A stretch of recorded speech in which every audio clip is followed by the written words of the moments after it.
Welcome back. So we know the moon's gravitational force affects bodies of water like oceans and lakes, but what power does it hold over us? Astrologer and life coach Quan Tracy Cherry is here to explain the powerful influence of the moon. So let's talk about this. How does the moon actually influence our behavior, circadian rhythms, and hormones? Well, in fish, the feeding of fish around full moons, there have been studies around surgeries at full moons. And then hormonally, you know, the menstrual cycle period is about the same length of time as the lunar cycle around the Earth. So full moons can sync up, like there was a study in Norway that 30% of the women had their cycle around the full moons. And so the more that we study the cycles of the moon, then we can understand more of its influence on us. Yeah, I've heard it's supposed to be with like either the high or low tide. Yes, yeah. In terms of, you know, when it's full or new, and the sun's gravity also has something to do with the tides as well.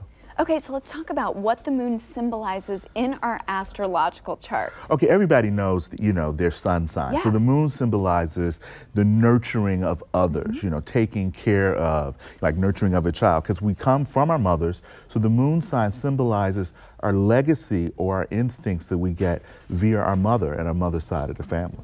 Okay, well that makes so much sense. And you know, a lot of us do know, right? Like I'm a Leo, but Yes. maybe I don't know my moon sign. Yeah, at the time of your birth, the sun, yeah, because you're born in August, that's Leo, but the moon was in the sign of Gemini for you. So Gemini is air, and Gemini rules reporting, investigation, communication. And then what do you do for a living? Right. You ask Same people thing. questions and you report. And since it's an air sign and the moon represents feelings, it would be hard to be in a relationship that you couldn't air out your feelings, that you couldn't talk about things. And if you're really sensitive to tone, how things are said, well, sound travels through the air. And so air sign moons, Gemini, Libra, Aquarius, are very sensitive to how things are said. You know, because the moon is our instincts. It's not where we're conscious, it's just where we adapt. Okay, and then how can we learn to live by the moon?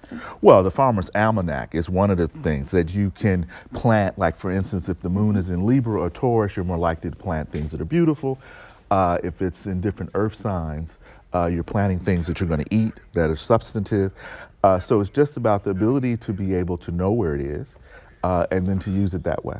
Okay, well that's amazing. So we have to talk about, we just came out of retrograde. Mercury was in retrograde. You know, how is that really affecting us this past month? Well, think of each of the planets as teachers. Okay, so the moon teaches us about nurturing. Mercury teaches us about communication and our relationship to machinery.